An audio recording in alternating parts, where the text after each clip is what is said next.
দুর্নীতিবাজ সন্ত্রাসী খুনি ও টাকা পাচারকারীদের দ্রুত বিচারের আওতায় এনে দৃষ্টান্তমূলক শাস্তির ব্যবস্থা করা, ভোটাধিকার সহ সকল মানবাধিকার রক্ষায় জাতীয় ঐক্যমত গড়ে তোলা, ন্যূনতম প্রয়োজনীয় সংস্কার শেষ করে দ্রুত সময়ের মধ্যে সুষ্ঠু গ্রহণযোগ্য নির্বাচনের ব্যবস্থা করা, দ্রব্যমূল্যের ঊর্ধ্বগতি রোধ এবং সকল অধিকার বঞ্চিত মানুষের অধিকার প্রতিষ্ঠা করা, আইন শৃঙ্খলা স্বাভাবিক করে নিয়ে আসার ব্যবস্থা করা।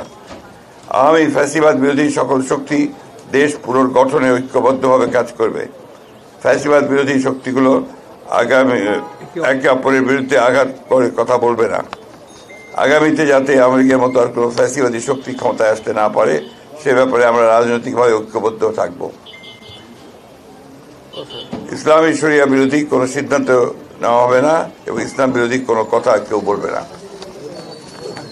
প্রশাসনে এখন বিদ্যমান আওয়ামী ফ্যাসিবাদের দোষরদের দ্রুত অপসারণ করা।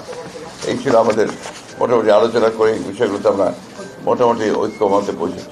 ধন্যবাদ। পরে উনি বলেনি পরে। আলহামদুলিল্লাহ, আপনারা তো ব্যাপারটা আলহামদুলিল্লাহ দেখেছেন। আমাদের সম্মানিত বিএনপির মহাসচিব তিনি আমাদের ঐক্যমতে যে আলোচনা হয়েছে সেটা আপনাদের সামনে সুন্দরভাবে উপস্থাপন করেছেন। আমরা আলোচনা আনতে এই বিষয়গুলো নিয়েই আমরা ঐক্যমতে পৌঁছেছি এবং আপনাদের সহযোগিতা আমরা কামনা করছি।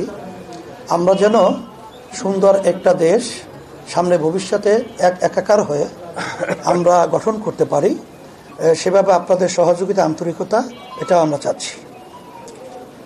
আর সাথে সাথে যে কথাগুলো আমাদের হয়েছে আমরা তাদের সাথে আমাদের সাথে এবং দেশ এবং মানবতা এবং রাজনৈতিক ব্যাপারে সব বিষয়গুলোই জিস্ট আলোচনাটা আপনাদের সামনে আমাদের সম্মানিত বিএনপি মহাসচিব তিনি উপস্থাপন করেছেন।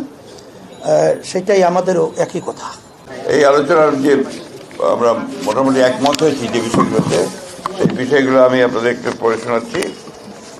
আধিপত্যবাদ, সম্প্রসারণবাদ ও সাম্রাজ্যবাদ, মুক্ত স্বাধীন সার্বভৌম টেকসই গণতান্ত্রিক কল্যাণমূলক রাষ্ট্র গঠনে জাতীয় ঐক্য গড়ে তোলা। আমরা আগে থেকেই বলেছি যে দ্রুত সময়, আমরা সেখানে শব্দটা ব্যবহার করেছি, খুব বেশি সময়টা না নিয়ে যৌক্তিক, সেই যৌক্তিক সময়টা আমরা বলেছি 1 থেকে 1.5 বছরের মধ্যে, এরকম একটা কথা আমরা বলেছি। আর 6 মাস তো প্রায় চলেই গেল, আর 1 বছরের মধ্যেই সুন্দর একটা জাতীয় নির্বাচনের ব্যবস্থা করবে, এটাই আসলে মূলত আমাদের কথা। Thank you.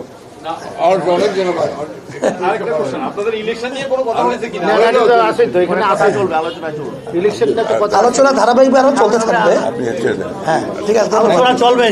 সভা অনুষ্ঠিত হয়েছে আমাদের ইসলামী আন্দোলন বাংলাদেশ এর প্রধান আমির সাহেবের সঙ্গে, রেজাল কর্মী সাহেবের সঙ্গে এবং আমাদের বিএনপির মধ্যে আমি মির্জা ফখরুল ইসলাম আলমগীর আমরা আলোচনা করেছি।